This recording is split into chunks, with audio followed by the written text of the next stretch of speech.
తెలంగాణ అమరుల ఆశయాల సాధన సమితి నుంచి రౌండ్ టేబుల్ నిర్వహిస్తున్న మా సభాధ్యక్షుడు సాయిరామన్నకు, ఇదంతా తెలంగాణ సైన్యం ఉన్నది, సోల్జర్కు సైన్యాధిపతి మా పాషం యాదిరంకులు ఇప్పటి నుంచి కాదు, ఐక్య కార్యాచరణ కమిటీ కాడికి వెళ్ళి సైన్యాధిపతి తన సమక్షంలో ఈ రౌండ్ టేబుల్ జరుగుతూ ఉన్నది. సరే, చాలా మంది చాలా విషయాలు మాట్లాడిండ్రు, ఇంకా చాలా విషయాలు మాట్లాడతారేమో. నేను జర ఏం అనుకోద్దు, నాకు నా సంగతే తెరికే ఉన్నట్టు మాట్లాడే కదా.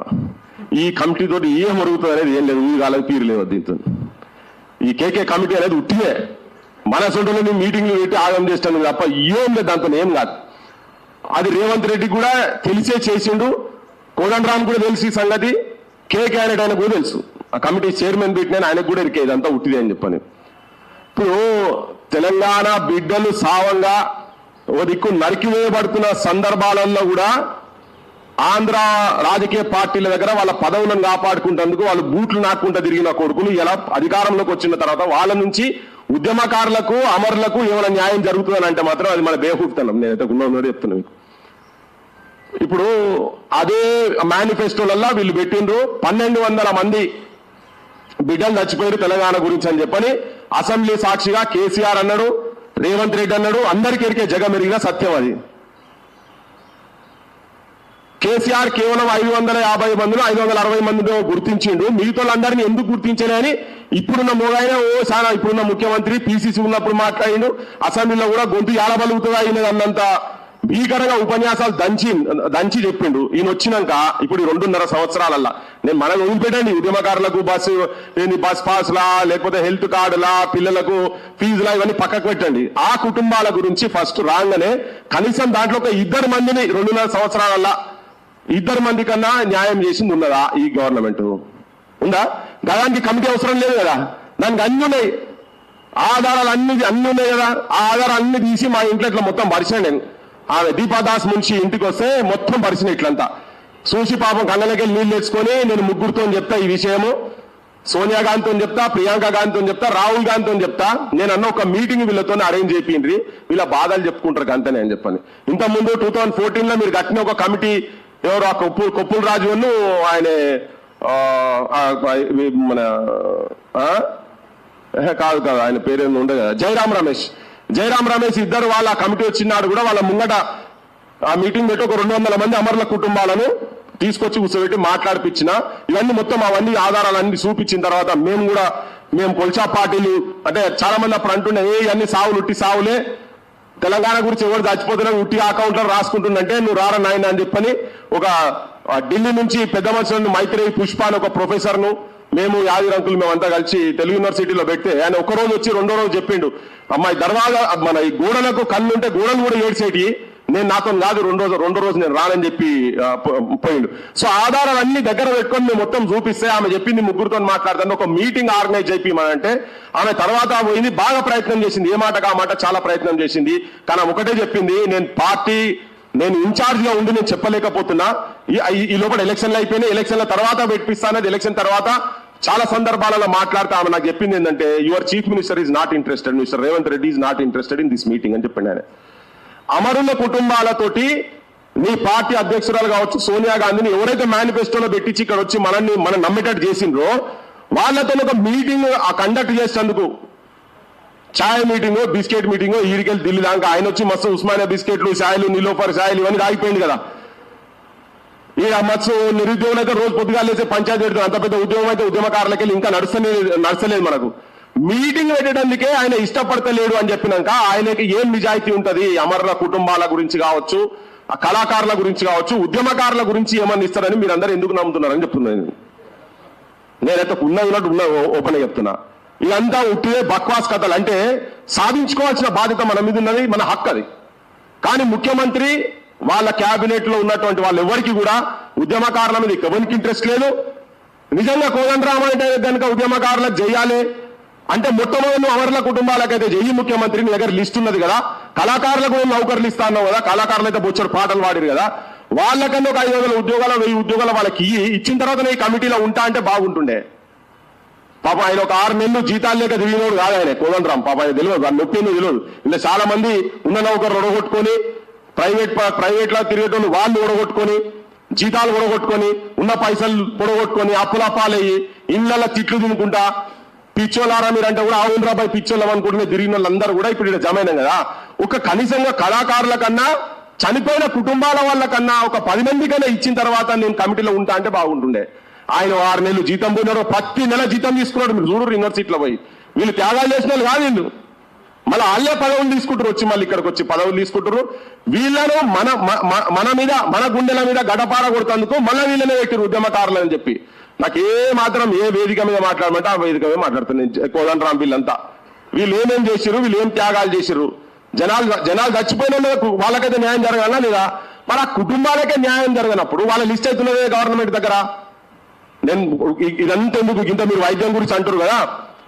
చాకలైలమ్మ మనవాడు రామచంద్రం తన బీమార్ ఉంది, ఒక 3-4 నెలల నుంచి బయట హాస్పిటల్లో తిరుగుకుంటా వైద్యానికి పైసలు లేక వేరే హాస్పిటల్ తిరిగి ఆఖరికి ఇంటికాడ తీసుకొచ్చి పెడితే వాళ్ళ కొడుకు సంపత్కు కాలు ఇరిగింది. ఆయన కూడా ఏం పని చేయలేకుండా ఉంది. ఇంట్లో ఉంటే వాళ్ళు ఫోన్ చేస్తే నేను పోయిన శ్వేత ఇప్పుడు ఉన్నది కదా, మెంబర్ అయింది కదా, మహిళా కమిషన్ మెంబర్ చేసిరామని. నేను వాళ్ళ ఇంటికి పోయినా. అయితే ఈయన ఏం చేసిండు రేవంత్ రెడ్డి ఎలక్షన్స్ ముందు ఈ రామచందర్ను ఆయన ఒక 20 సంవత్సరాల సర్పంచ్, పాలకుర్తిలో 20 సంవత్సరాల పైన సర్పంచ్, నిజాయితీపరుడు అండి. చాకలేదమ్మా మన్వాన్ గురించి చెప్తున్నాను నేను. ఆయన ఇంటికాడ తీసుకొచ్చుకొని పెట్టి నీ కుటుంబాన్ని 10 ఏళ్ళు విస్మరించిండు కేసీఆర్. నేను వచ్చిన తర్వాత చూడు నేను ఎట్లా చేస్తున్నా, మొత్తం అసలు కుటుంబాలే నా ఇంట్లోకెళ్ళి కూడా చచ్చిపోయినట్టుగా ఈయన డైలాగులు కొట్టి ఆయన పక్క కూర్చోబెట్టుకొని ఫోటోలు కొట్టించుకొని పేపర్లు వేయించుకున్నాడు. అప్పుడు వాళ్ళకు సంబంధించిన పత్రికలు ఛానళ్ళలో వేయించుకున్నాడు. అవి గుర్తుకు చేసుకుంటూనే వాళ్ళ ఇంటికి పోయిన తర్వాత ఒక వైద్యం అంది ఆయన గినకు.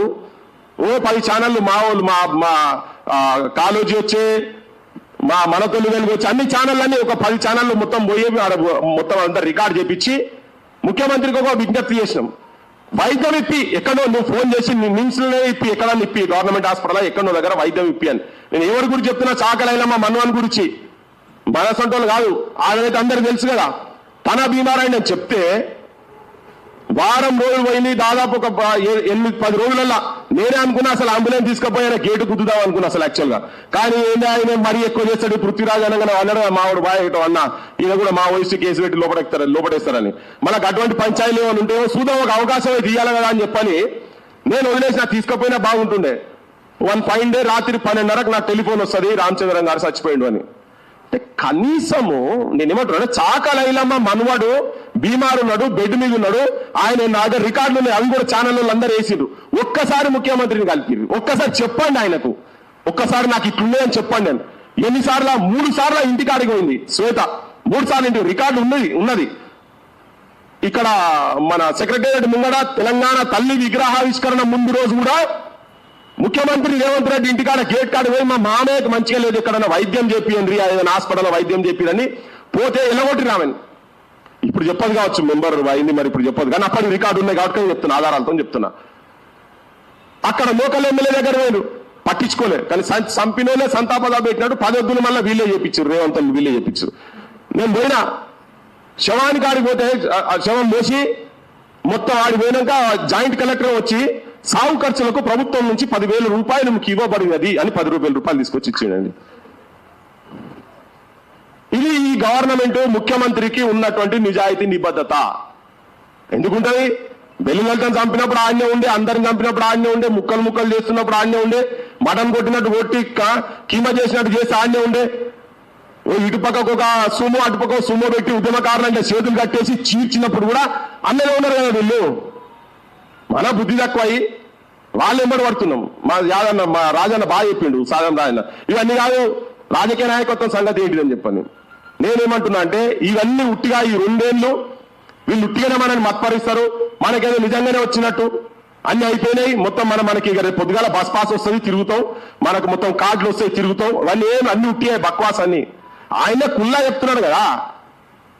మొన్న అపోలో హాస్పిటల్ కాడికి పోయి ఇనాగ్రేషన్ లో ఏం చెప్పిండే, నేను ఇంకా 2 సంవత్సరాలు ఉంటా, 100వ హాస్పిటల్ కూడా మీరు ఇనాగ్రేట్ చేయాలి, నేనే దానికి వచ్చి రిబ్బన్ కట్ చేస్తా అన్నాడు. ఇక మీకు నాకు ఇస్తారా వైద్యం ఇస్తారు? చాలా క్లియర్ ఉన్నారు వాళ్ళు. అపోలో 100 హాస్పిటల్ కడితే అంటే కథం పట్టించే, నియోజకవర్గానికి ఒకటి పెట్టిపిచ్చేస్తాడు, మొత్తం క్షౌరం చేసి పడేసాను మన ఉన్నాయి మొత్తం కథం. అమరుల ఆశయాలు బొందబెడుతున్నారు, డైరెక్ట్ గా ఓపెన్ గా బొందబెడుతున్నారు ముఖ్యమంత్రి, రాజకీయ పార్టీలు, రాజకీయ వ్యవస్థలు. ఇప్పుడు ఎట్లున్నాయంటే ఇంటికో ఉద్యోగం అన్నాడు, ఇంటికో ఉద్యోగం ఇయ్యలేదు. నిరుద్యోగుల ఆత్మహత్యలకు కూడా కారణమైనటువంటి గత ప్రభుత్వంలో ఇవాళ ఈ నిమిషంలో మనం వీడియో మీటింగ్ పెట్టుకుంటే సరూర్ నగర్ లా నిరుద్యోగ యువకుల మీటింగ్ పెట్టే కాడికి ఉందని పరిస్థితి. వీళ్ళు 2 లక్షల ఉద్యోగాలని వీళ్ళు అన్నారు, వీళ్ళు ఇచ్చిందా? అన్ని మేనిఫెస్టోలో చాలా పెద్ద పెద్దవి పెట్టిండ్రు. సో నేనేమంటున్నా అంటే ఇవన్నీ ఎందుకు? ఇంకా బాలసుబ్రహ్మణ్యం విగ్రహం పెడుతుంటే నాయన గదానికి ఎందుకురా నాయన నీకు తొందర వచ్చిందని మన మీరు కూడా వచ్చిరు కదంతా, గిరీన్కి అరెస్ట్ కూడా చేసిరు కదా మనని. సో ఇక్కడ గిరీన్కి ఎందుకురా నాయన గమ్మ అమరుల అమర జ్యోతి ఉన్నది కదా, అమర జ్యోతిని అంతకుముందు నువ్వు చెప్పినావు, నువ్వు రాహుల్ గాంధీని పట్టుకొచ్చి చెప్పినావు, నువ్వు మొత్తం ఇక్కడ అంతా యాలాడుతున్నాయి, అమరుల ఆత్మలు యాలాడుతున్నాయి, దీని ఆవిష్కరణ జరగలేదు, దీని అనాథలకు వదిలిపెట్టినావు, వాళ్ళను తొండలు సంసారాలు చేస్తున్నాయని చెప్పి మాట్లాడిండు. ఇలా 2.5 సంవత్సరాలు అయింది. ముందర రాజీవ్ గాంధీ విగ్రహం పెట్టిండు కానీ దాన్ని మాత్రం ఆవిష్కరణ చేయలేదు. దానిలో నా 10 కుర్చీలు వేయలే ఇప్పటిదాకా. వేసిండా చూడరు మీరు. ఇప్పుడు గిరికలు పోదామంటే పోదాం. ముఖ్యమంత్రితో గాయలతో మనకేదో జరుగుతాయి, మన కార్డులు వస్తాయి, ఇవన్నీ అంటే కాదు. మన యుద్ధం పెద్దది ఉంది అని చెప్పదలుచుకున్నాను. మన యుద్ధం ఇది కాదు, ఇంకా పల్లెల్లో పోవాలి. ఇలా మన విద్యా వ్యవస్థను మొత్తం సర్వనాశనం చేసి పడేస్తాం. తెలంగాణ అస్తిత్వమే ప్రమాదంలో ఉన్నదని చెప్పదలుచుకున్నాను నేను. మన ఆత్మగౌరవాన్ని వంచిస్తున్నారు. అడుగడుగున ఆత్మ వంచన జరుగుతూ ఉన్నది. ఇవాళ మన అందశ్రీ అనేది జయంతి, అంతే కదా? ఇవాళ జయంతి, అందశ్రీ అనేది జయంతి. ఎన్టీ రామారావు విగ్రహాన్ని మైత్రివనంలో పెడతారు, ఆలీషాన్ ఫంక్షన్ దావతులు చేసి తట్ట మట్టి పోయలే ఇప్పటిదాకా. ఇప్పుడు పోనీ ఈ నిమిషం పోనీ పందులు కుక్కలు ఉంటాయి ఆడ. ఇవాళ చూసిరా, ఆడబెట్టిరా, ఇక అంతే. మళ్ళీ రేపు మళ్ళీ సేమ్ అదే ఉంటుంది, రిపీట్ అట్లే ఉంటుంది. ఏం అదే కట్టాలి కదా, కనీసం ఒక 4 రాళ్ళు వేసే పైసలు లేవా? వాళ్ళకు లేదు, వాళ్ళు చెయ్యరు. అది నేను ఉద్యమకారులు కాబట్టి మీకు చెప్పదలుచుకున్నా. బడులు కథం అయిపోతున్నాయి కదా, మీరు కార్డులు ఇస్తున్నారు ఇవని చెప్తున్నారు. మనకి ఉల్టా ఫీజుల రూపంలో కార్పొరేట్ కాలేజీలు కింది దాకా పోయి 23,000 బడులు బంద్ చేస్తాను ఓపెన్ గా చెప్తున్నాడు. యూనివర్సిటీలలో రిక్రూట్మెంట్ చేస్తారు, యూనివర్సిటీలో రిక్రూట్మెంటే లేదు. ఉస్మానియా లేదు, కాకతీయ యూనివర్సిటీ లేదు. ఉట్టిగా పీజీ సెంటర్లు తీసుకపోయి యూనివర్సిటీలు చేసి పాడేశారు. చూస్తే పేరుకు యూనివర్సిటీలు, జిల్లాకు యూనివర్సిటీ ఉందని చెప్తున్నారు. మన యుద్ధం ఇంకా ఎక్కువ పెద్దగా ఉన్నది. అమరుల ఆశయ సాధన అంటే ఇది కాదు. మీరు ఇక్కడనే 250 గజాల కాడనే ఉన్నారు. మన ఇంట్లో చదువుకున్న పిల్లగాళ్ళకు నౌకరు వస్తే వాళ్ళే కట్టుకుంటారు.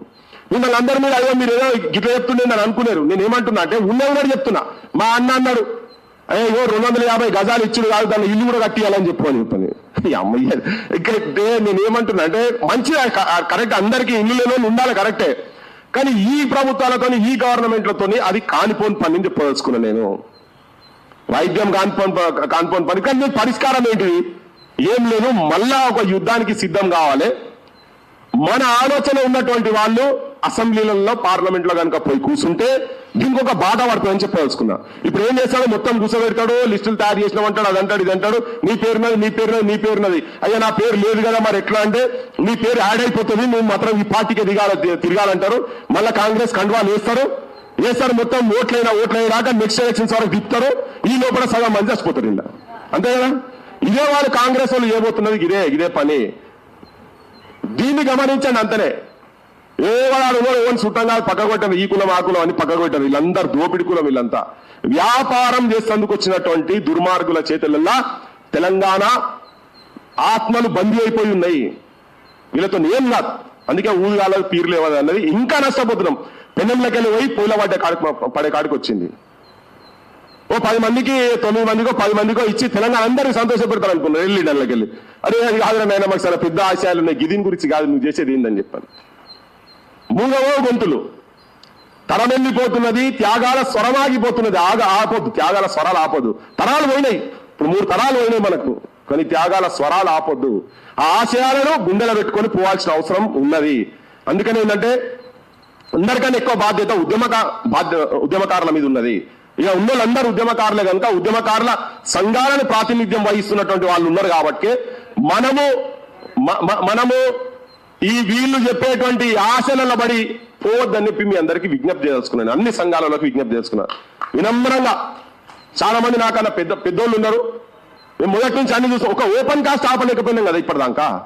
తిరిగినాం మేము, అదెన్ని తిరిగినాం, తిరిగి సంవత్సరాలు ఏ రాత్రి ఆడమన్నామో తెలియదు, ఏం తిన్నామో తెలియదు, ఎప్పుడు ఎవడొచ్చి ఏం చేస్తాడో తెలియదు.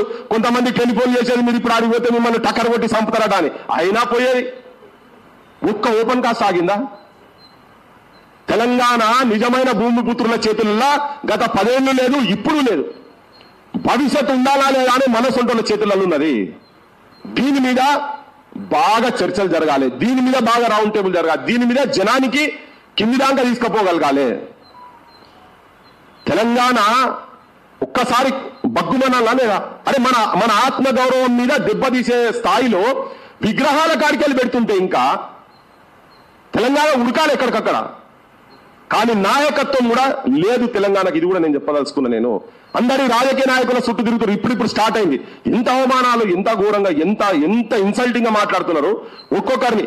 ఇక్కడనే ఇదే ప్రెస్ క్లబ్ లో ఇక్కడ మాట్లాడిన అమరవీరుని భార్యను పట్టుకొని వాడు జనసేన పార్టీ వాడు, తిరుపతి సంబంధించిన వాడు ఎంత ఘోరంగా హీనంగా నీచంగా మాట్లాడిండు. ఇప్పుడు ఉద్యమకారులకు సంబంధించిన అంశాలు వేరే ఛానల్ చూపిస్తాయా?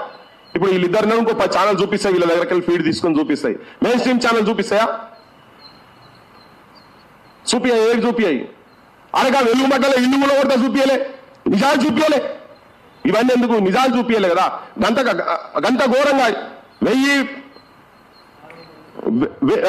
ఇల్లు వాళ్ళు లిస్ట్ అయితే మొత్తం 1000, 100, 10 లిస్ట్ అయితే లిస్ట్, రెడీమేడ్ లిస్ట్. గవర్నమెంట్ వాళ్ళు అంటున్నారు మా దగ్గర లిస్ట్ లేదు. మనకి లిస్ట్ లేని ఎందుకు గుణగొట్టావు నువ్వు? ఫస్ట్ ఎవరెవరు గుణగొడుతున్నావు, ఎందుకు గుణగొడుతున్నావు అని ఉండాలా? తెలంగాణ మొత్తము దమనకాండ అయిపోయింది. తెలంగాణను సర్వనాశనం చేసి పడేసారు మొత్తం తెలంగాణను. అందుకనే రాజకీయ నాయకత్వానికి మార్పు జరగాల్సిన అవసరం ఉంది. నిజాయితీగా, నిజాన్ని నిర్మోహమాటంగా, నిర్భయంగా ఛాతి తనాయించి మాట్లాడేటువంటి యువతరం ప్రతి పల్లెల్లో కదలాలే. దీంతోనే తెలంగాణకి ఏమన్నా ఉపకారం జరుగుతుంది. లేకపోతే ఇప్పుడు 69లో చనిపోయినటువంటి కుటుంబాలకు ఎవరైనా ఆదరణ దొరికిందా? చూస్తున్న గంట పెద్ద ఉద్యోగం కదా. 369 మందిని నిర్దాక్షిణ్యంగా కాల్చి చంపినని విగ్రహం ఇంకా హైదరాబాద్ నడి బొడ్డున కాసు బ్రహ్మానందరెడ్డి కేబీఆర్ పార్క్ రూపంలో ఇంకా వెలుస్తున్నది ఇప్పటిదాకా. గంటకనే ఇంకేముంటది? సో తెలంగాణ యువతరం సోయికి రావాలి. నేను ఎవరికి ద్వేషముగా అంటే వాళ్ళే ఉంటామని మన అస్తిత్వం గురించి మాట్లాడితే మన ఉగ్రవాదులమ్మ అనే బ్రాండ్ వచ్చింది మనకు. వాన్ తాబేదారులు ఇంకా ఉంటారు ఇక్కడ మన దగ్గర. సో ఉద్యమకారులుగా మన బాధ్యత ఏమంటున్నంటే, మనం ఈ 250 గజాలు ఇవి నేను వస్తాయని నేనైతే అనుకుంటలేను. అంటిల్ ఇల్లెస్ రేపు పొద్దుగాలు ఇళ్ళకెళ్ళి మా సాయిరామణలో పాశవంకులో లేకపోతే ఎవరన్నా మీ అసంటోలో ఎవరన్నా అన్న కూర్చొని హౌస్ లో కూర్చొని మా ఊళ్ళకి ఎందుకు రావు? ఆ సీటు కూడా వాళ్ళకి ఆ గవర్నమెంట్ లో వచ్చేటోళ్లకు అది వాళ్ళు పవర్లకు రావాలంటే ఆ సీట్లే ఆధారం కనుక అయ్యేది ఉంటే అప్పుడు వింటారు, లేకపోతే అది కూడా విన్నారు. వాడు ఇప్పటికి చెప్తున్నా నిన్న వాళ్ళు లోకేష్ అంతా పూరడు అంటున్నాడు. 60 ఏళ్ళు మేము మొత్తం కష్టపడి హైదరాబాద్ ని నిర్మాణం చేస్తే మనల్ని బట్టలు కట్టుకున్న బట్టలతో ఎలగొట్టిదట. అరే హౌలే మీ నాయన ఇప్పుడు మన అన్నయ్యతోడో ఏమవుతాడో పవన్ కళ్యాణ్ అంటేనే సాటర్డే సండే బ్యాచ్ కాళ్ళంతా నీకు వస్తున్నారు కదా నాయన. అది ఎవరి పేర్ల మీద ఉన్నాయి ఆ ఇండ్లు? నిన్ను ఎవరు ఇల్లు ప్రాపర్టీలు ఎవరి పేరు మీద ఉన్నాయి? కోడిచెరువు ఎవరి పేరు మీద ఉన్నది? కట్టుబడంగానే ఎలగొట్టిన నిన్న మాట్లాడుకుంటూ చెప్పి నిన్నెక్కడ మాట్లాడుకుంటూ చెప్పి హైదరాబాద్ లో సర్వనాశనం చేసిన వాళ్ళు, హైదరాబాద్ లో తెలంగాణ వాళ్ళకు అన్ఎంప్లాయ్మెంట్ రాకుండా చేసిన వాళ్ళు అలా మన బిడ్డలు ఉంటారు కదా. 80% రిజర్వేషన్ ప్రైవేట్ సంస్థలలో పెడతాను ఈ గవర్నమెంట్ మేనిఫెస్టోలో పెట్టింది. అలా మనలో ఉండుంటారు కదా. ఇస్తారు 8 మందికి ఆర్గనైజేషన్కి 8 మందికి ఒక్కరికి కూడా రాలేదు ఆ కోటాలు ఎక్కడ రాలేదు. నువ్వు ఆయన ఇప్పుడు రేపు పొద్దుగాల చరిత్ర మన సప్లై అవ్వకుండా చెప్తారు. నువ్వు ఊగా చెప్తుంటా మా రేవంత్ రెడ్డి కనిపెట్టిన సముద్రంలోకి వెళ్ళి చంద్రబాబు నాయుడు ఆంధ్రాకి వెళ్ళి ఈత కొట్టుకుంటూ వచ్చి ఇక్కడికి వచ్చి ఇక్కడ మా ఉస్మానియా హాస్పిటల్ ఆయన్నే కట్టిండు, ఉస్మానియా యూనివర్సిటీ ఆయన్నే కట్టిండు, మా అసెంబ్లీ ఆయన్నే కట్టిండు, మా గంటిపేట ఆయన్నే కట్టిండు, ఉస్మాన్ సాగర్ ఆయన్నే కట్టిండు, చార్మినార్ కూడా ఆయన్నే కట్టిండు అని రాసుకుంటారు. ఎందుకంటే ఇప్పుడు వాళ్ళ కోడలు చెప్పింది ఆ పిల్ల పేరు ఏందో ఉన్నది కదా, లోకేష్ భార్య పేరు ఏం పేరే? ఆ పిల్ల బ్రాహ్మణి ఉంది. ఆ పిల్ల చెప్తే మీకు ఎరికే కదా. మా ఆడోళ్ళ దగ్గర పోయి చెప్తుంది హైదరాబాద్ ని కనిపెట్టింది మా మామయ్య గారు మీకు ఎరికే కదా అన్నది. మీరు చూసిరోలేదు ఆ వీడియో? ఇక అంటే ఇప్పుడు అందుకంటే నేను చెప్పింది రైటే కదా. ఇట్లా రేపు చరిత్రలో వీళ్ళు ఇట్లా రాసుకునే ప్రమాదం ఉన్నది. చేస్తారు వాళ్ళు. అరే మన కళ్ళ ముందట మొత్తం హైదరాబాద్ ని మొత్తం ఇండస్ట్రీస్ మొత్తం కొన్ని వేల ఫ్యాక్టరీలు ఉంటే బంద్ చేపించేసి హైదరాబాద్ ని మొత్తం కంపు, ఫార్మాస్యూటికల్ కంపుతో నాశనం పట్టించారు. ఈ ఫార్మాస్యూటికల్ కంపెనీలు మొత్తం వాళ్ళే. మన దగ్గర ఫార్ములాలు తీసుకోపోవడం పెట్టుడు, ఫార్ములాలు తీసుకోపోవడం పెట్టుడు, గవర్నమెంట్ సంస్థలకి తీసుకోపోవడం అలా పెట్టుడు. ఏదన్నా నీళ్ళ ఈయనొచ్చి ఇట్లా వేస్తే తొక్కుడు బిల్లు ఆడొచ్చు, పైస ఎత్తే రూపాయి ఎత్తే కింద దాకా కనిపించాలని పోయిన పెదవని చెప్పే ట్యాంక్ బండి ఇట్లా వేస్తే అని ఈయనొచ్చి కొత్తగా మూసి అని ఈయన మొదలు పెట్టిండు. పేదోళ్ళ ఇల్లు కొనగొట్టడు, ఉన్న ఫామ్ హౌస్లు అట్లనే ఉన్నాయి. నేను అంటున్నా ఒక 100 ఎకరాలు అమ్మితే తెలంగాణ ఉద్యమకారులు అందరికీ మొత్తం పర్మనెంట్ గా జీవితాంతం వైద్యం ఇవ్వచ్చు. గంటి పైసలు గంట వలుకుతున్నది. ఈయన గంట అసూయ వస్తుంది చెప్తుంది. అరే సాధారణ వాళ్ళ మీరు కట్టుకోర్రా ఆయన 12 ఏళ్ళు అవుతుంది, ఏం గడి తీరుతురా? ఆ ప్రజలు ఆడ తీరుతారో అని మన మీద తీరుతుంటే ఆ జనం కూడా ఈ ఆంధ్ర తెలంగాణ పంచాయతీ తీసుకొస్తారు. కానీ వీళ్ళు ఆడ ఓట్లు వేసుకొని అక్కడ ముఖ్యమంత్రులు అయ్యి ఆ ప్రజలకు సేవ చేసేది పోయి వాళ్ళు ఇక్కడ హైదరాబాద్ ఆస్తుల మీద వచ్చి వాళ్ళు దండయాత్ర చేసుకుంటా వాళ్ళ ఆస్తులు కాపాడేటందుకు హైదరాబాద్ మీద కన్నేసి రేపు యూనియన్ టెరిటరీ ఎట్లా చేయాలని దాని విషయంలో వాళ్ళు ఉన్నారు. ఆంధ్ర లీడర్షిప్ మొత్తం దాంట్లో నిమగ్నమై ఉన్నది. ఈ దోపిడీదారులు మొత్తం ఇప్పటికీ కూడా విషయం కక్కుతారు కదా. తెలంగాణలో ఎందుకు ఉన్నది, అండమాన్లో కూడా పార్టీ పెడతా అని మాట్లాడుతున్నారు వాళ్ళు. సో ఇవన్నీ ఎవరో చెప్పిండు కదా మొన్న, తెలంగాణ పదానికి అర్థమే లేదు డిక్షనరీలో అని మనోళ్ళతోనే చెప్పిస్తున్నాడు. ఉగ్రవాదులు అంటాడు, శని మనం అన్నాడు కదా, మనకు దిష్టి బొమ్మలు తెలంగాణలో అంటే దిష్టి బొమ్మలు. అంటే ఇంత అవమానం చేసుకుంటూ ఉన్న తర్వాత కూడా ఆ మీడియా, అక్కడ ఉన్నటువంటి మీడియా వాళ్ళ గురించే మాట్లాడుతున్నది, మన మీద చాలా దండయాత్ర చేస్తున్నది, మన చనిపోయిన వాళ్ళనే అవమానకరంగా చూస్తున్నటువంటి ఈ ప్రభుత్వాలు. ఆంధ్ర పోలీసులు వచ్చి ఇక్కడ మన ఆడవాళ్ళని ఇట్లా బట్టి ఇట్లా తీసుకోబోదు, ఇట్లా జరుపుతుంటారు. ఇట్లా వాళ్ళ మీద కేసు ఉండేది. మావోన్కి మా ముఖ్యమంత్రికి బాగా అబ్బో ఇక్కడ నేను పౌరుషం వచ్చింది ఈయనకు. ఈయనట స్విగ్గీ బాయ్ అన్నారట. ఈయన మొన్న ఇప్పుడు రెండేళ్ల కింద ఒక ఆయన ఒక రాజకీయ పార్టీ అయినా వైఎస్ఆర్సీపీ అయినా ఉన్నట జొమాటో స్విగ్గీ బాయ్ ఆయన గురించి ఎందుకు మాట్లాడాలంటే కేసు పెట్టి తీసుకుపోయింది. నాకు బాగా రోషం వచ్చింది. అరే ఆంధ్ర పోలీసులు వచ్చి ఇల్లీగల్ గా తప్పుడు కేసులు పెట్టుకుంటా తెలంగాణ ఆడబిడ్డలను నీ సామాజిక వర్గానికి సంబంధించిన వెంకటరామరెడ్డి భార్యను ఇట్లా వాటికి పక్కకు జరిపితే ఆయన తీసుకొచ్చి అరెస్ట్ చేసి ఇక్కడ కేసు పెట్టే దమ్మినకు లేదు. కానీ ఈయన స్విగ్గీ బాయ్, ఆ స్విగ్గీలు జొమాటోలు కూడా ఈ రాజకీయ వ్యవస్థ చేస్తున్నటువంటి దుర్మార్గంలో పీజీలు పిహెచ్డీలు చేసిన వాళ్ళందరూ కూడా ఆటోలు నడుపుకుంటూ తిరుగుతారు బయట. ఎంత రాజకీయ చైతన్యం ఉంటే మా బొంబాయి మిత్రునికి ఆటో నడుపుతా అని చెప్పిండు. వాస్తవం బొంబాయిలో మామూలు ఉద్యమాలు జరిగినాయా? ప్రపంచం మొత్తం ఎక్కడ పడితే అక్కడ తెలంగాణ ఎక్కడ ఉంటే అక్కడ ఈ అస్తిత్వం గురించి కొట్లాడింది, ఆత్మగౌరవం కొట్లాడింది. నేను మన ఆర్గనైజేషన్ కు తెలంగాణ అమరవీరుల ఆశయాల సాధన సమితి వాళ్లకు తర్వాత ఈ రౌండ్ టేబుల్ కు వచ్చినటువంటి వాళ్ళందరికీ నేను వినమ్రంగా విజ్ఞప్తి చేస్తుంది ఏంటంటే తెలంగాణ నిజంగా కూడా బ్లీడింగ్, రక్తం ఓడుతున్న తెలంగాణ. మీరు చూడండి తెలంగాణ అస్తిత్వం కథమైపోతుంది. ఇలా మాట్లాడటం కొంతమంది ఉన్నామంటేనే ఇది కూడా ఈ తరం కూడా పోయిన తర్వాత కొత్తలకు ఏం తెలియదు, దీంట్లో నిమగ్నం అయిపోయి ఉన్నారు. దీంట్లో ఏం లేదు, కచరా అయిపోయింది మొత్తం. గాంజాయి బ్యాచ్లు 50 రూపాయలకు 60 రూపాయలకు దానికి గాంజాయికి పొట్లం లేకుండా చంపుతున్నారు ఊర్లలో. బడులు గాంజాయి అడ్డాలుగా తయారైన ఊర్లలో బడులు బంద్ అవుతున్నాయి. ఆ బడులు నడుస్తున్న బడులలో కూడా గాంజాయి అడ్డాలు. వాడు అంటాడు స్టూడెంట్స్ లేరు అందుకనే క్లోజ్ చేస్తున్నామని. స్టూడెంట్స్ ఎందుకు లేరు? వసతులు లేక స్టూడెంట్స్ లేరు. గా పంచాయతీల మీద బాగా ఇంకా కొట్లాడదామని చెప్పి నేను మీ అందరికి విజ్ఞప్తి చేస్తున్నా.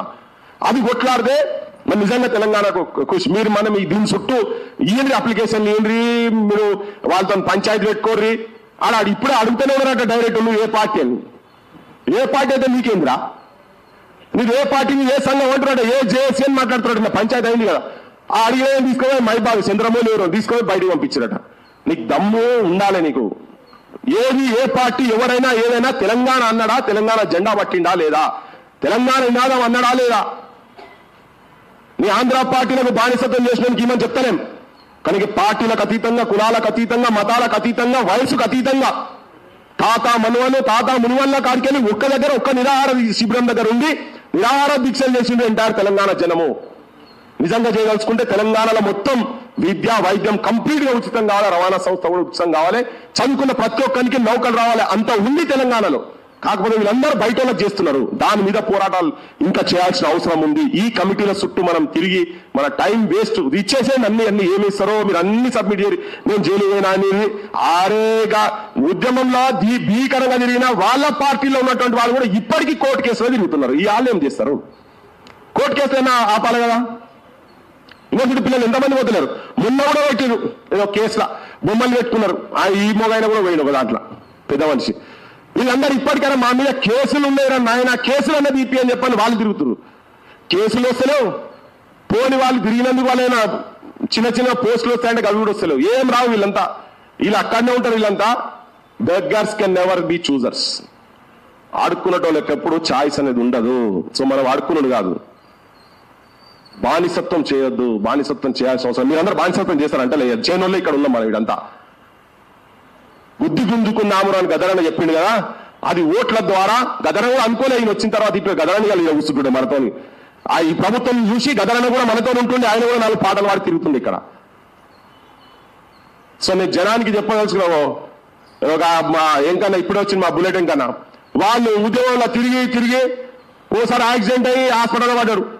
ఉంటాడో పోతాడో తెలియదు మనిషి, దిక్కులేదు ఎవరు, వీళ్ళు పార్టీలకు సంబంధం లేదు. ఆ పార్టీలో ఉన్న పెద్ద మనిషికి ఈ ముక్కాయకు సంబంధించిన ఇప్పుడు కమిటీలు ఉన్నారు మెంబరు, వాళ్ళు అయితేనే వాళ్ళని చూడాలి, వేరే అయితే చూడరు. సాగు బతుకున్న ఉన్నటువంటి వాళ్ళు కళాకారులు చచ్చిపోయిన ఉన్నారు, వాళ్ళకే చేయలేదు, వీళ్ళకే చేయలేదు. కాళ్ళు ఇరిగి పడి ఉన్నారు, ట్యాంకుల మీదకి దునికిన వాళ్ళు. అందుకే భ్రమలల్లా ఉండొద్దని మీ అందరి సంఘాలందరికీ విజ్ఞప్తి చేస్తూ, నిజంగా అమరుల ఆశయాలు నెరవేర్చాలంటే కొద్దిగా పందా మార్చాలి, మన అంశాలు మార్చాలి, రాజకీయ చైతన్యం తీసుకురావాలి, ప్రశ్నించే తత్వాన్ని మన జనాలకు తీసుకురావాలి.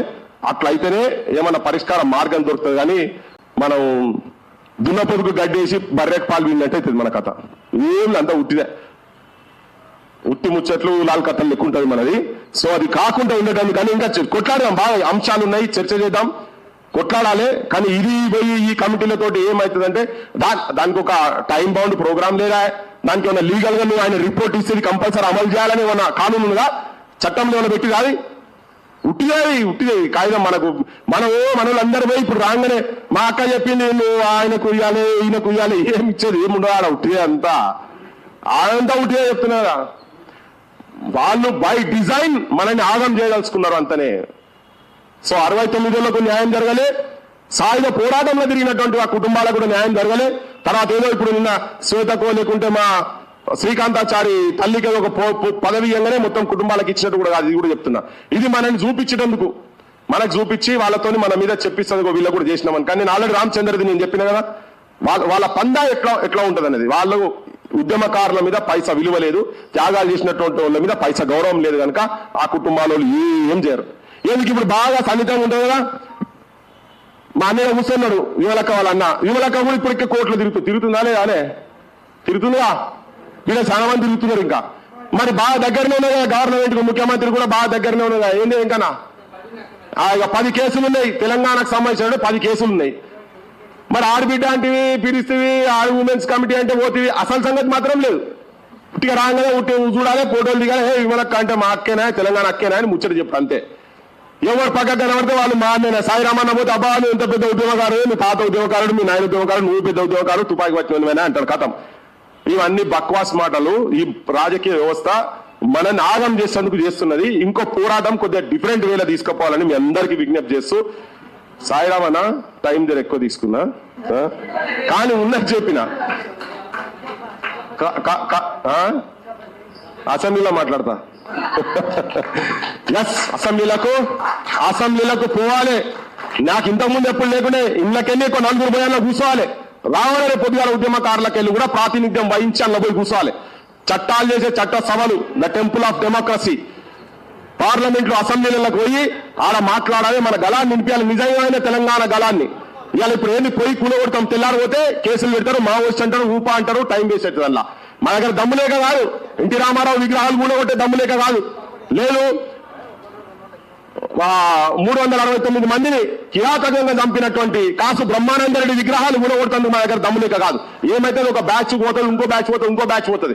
కానీ అది ఎంత ప్రమాదంగా ఉన్నదంటే వాస్తవం ఏమైనా మాట్లాడితే కూడా దాన్ని కూడా ఇంకో తిరిగి తీసుకోపోయి పెట్టి, ఏం సంబంధం లేని అంశాలలో కూడా తీసుకొని పోయి పెట్టి, వాళ్ళు ఒక్కొక్కరు ఆఫీసులో, చంద్రబాబు నాయుడు ఆఫీసులో 500 మంది పనిచేస్తున్నారు. ఒక్కరు కాదు, ఇద్దరు కాదు, 500 మంది మీడియా అంటే ఈ సోషల్ మీడియాలా. ఇప్పుడు మా శంకరన్ననే ఈయన ఆంధ్రలో పుట్టి ఆంధ్రలో పెరిగి ఇక్కడికి వచ్చిందని చిత్రీకరించాలంటే వాళ్ళు 1 వారం రోజులు చేసి పడేస్తారు, ఉట్టిగా చేస్తారు. అవి అట్లా టీంలు వైఎస్ఆర్సీపీలో కావచ్చు, పవన్ కళ్యాణ్ కావచ్చు, మన దగ్గర ఉన్న రాజకీయ పార్టీలు కూడా రేవంత్ వీళ్ళందరికీ కూడా నడుస్తున్నాయి. సో అందుకని ఏంటంటే రాజకీయ చైతన్యం తెలంగాణ ప్రజలకు వచ్చేదాకా మనం ఫైట్ చేయాల్సిన అవసరం ఉందని చెప్పి మీ అందరికీ విజ్ఞప్తి చేస్తూ థ్యాంక్ యూ సో మచ్. ఏ రోజైతే ఓపెన్ కాస్ట్లను తెలంగాణ లాప్తామో ఆ రోజు తెలంగాణ వచ్చినట్టు. ఆ రోజు it is the beginning. Telangana భూమి పుండైతున్నది. ఫార్మా కంపెనీలు మొత్తం కథం పట్టియాలి. ఏం ఒరియలేదు దాంట్లో. ఫార్మా కంపెనీలతో మొత్తం విషపు నీళ్లు, విషం, ఇంటింటికి క్యాన్సర్. ఈ మొత్తం బయట రాష్ట్రాలకు వెళ్ళి వచ్చి ఇక్కడ ఏ కిరాణా షాప్లకు దొంగమాల అమ్ముతురు కొడుకులు. మార్వాడి ఉద్యమం గురించి చెప్పినాం కదా. దొంగమాలంతా ఎక్కడ పోయే దొంగమాల, మనకు తినేదంతా గడ్డి ఉట్టిదే. అవన్నీ తీసి రోగాలు వచ్చి క్యాన్సర్ రోగాలు వస్తున్నాయి. ఇంటింటికి క్యాన్సర్ రోగాలు ఉన్నాయి. తెలియకుండా ఎప్పుడు వస్తాయి, ఎప్పుడు వీక్తామో తెలియదు. దాని గురించి మాట్లాడేందుకు మీటింగ్ పెడదామంటే పర్మిషన్ లేవు. పోలీసులు వచ్చి నిలబడుతున్నారు బయట. మీటింగ్ పెట్టే పరిస్థితి ఉన్నది. ఇప్పుడు 4 రోజుల తర్వాత మరి ఇప్పుడు స్కూళ్ళ మీద మీటింగ్ పెట్టుకుంటే మండల స్థాయిలో విరుగుతా ఉన్నా. జిల్లాల మీటింగ్ అప్పుడు అందరూ విలుద్దాం అనుకుని ఆలోచనతో కింది క్షేత్ర స్థాయిలో వర్క్ చేస్తున్నాం. టీచర్లను బంద్ చేయించారు. ఫస్ట్ 3-4 మీటింగ్లకు టీచర్లు వచ్చారు, తర్వాత టీచర్లు బంద్ అయ్యారు. ఇప్పుడు మీటింగ్లో ఎట్లా ఇస్తారా లేదా తెలియదు. కానీ అయినా కానీ ఇది సంఘర్షణ, ఇది సమరం, స్తబ్దత, మనిషికి మరణం. సంఘర్షణలో పోతూనే ఉండాలి, కొట్లాడుతూనే ఉండాలి. ఈ లైన్ మనం తెలంగాణ జనానికి, తెలంగాణ అస్తిత్వ పోరాటం, ఆత్మగౌరవ పోరాటాన్ని ఒక కొత్త రూపంలో తీసుకుపోవాల్సిన అవసరం ఉందని చెప్పి ఇవేమి కాకుంటే కనీసం విగ్రహాలు పెట్టేది కూడా ఆపలేని స్థితిలో ఉన్నాం కదా. కానీ జనం మెడల్లో మాత్రం ఎక్కించే ప్రయత్నం, ప్రతి అడుగడుగునా చేసే ప్రయత్నం మాత్రం చేస్తున్నాం. చేయాల్సిన అవసరం లేదు. సమాజం మొత్తం ఒక్క దగ్గర తీసుకుపోయి ఇది కాదు అసలు ఉద్యమకాలు తెలంగాణ చరిత్ర ఇటు ఎక్కడ పట్టట్లు ఇట్లా రావాలి, అందరి పేర్లు ఇట్లా వచ్చేటట్టుగా అదంతా తయారు చేసే ప్రయత్నం చేద్దామని మీ అందరికి విజ్ఞప్తి ముగిస్తున్నా. Thank you so much. ధన్యవాదాలు. అయితే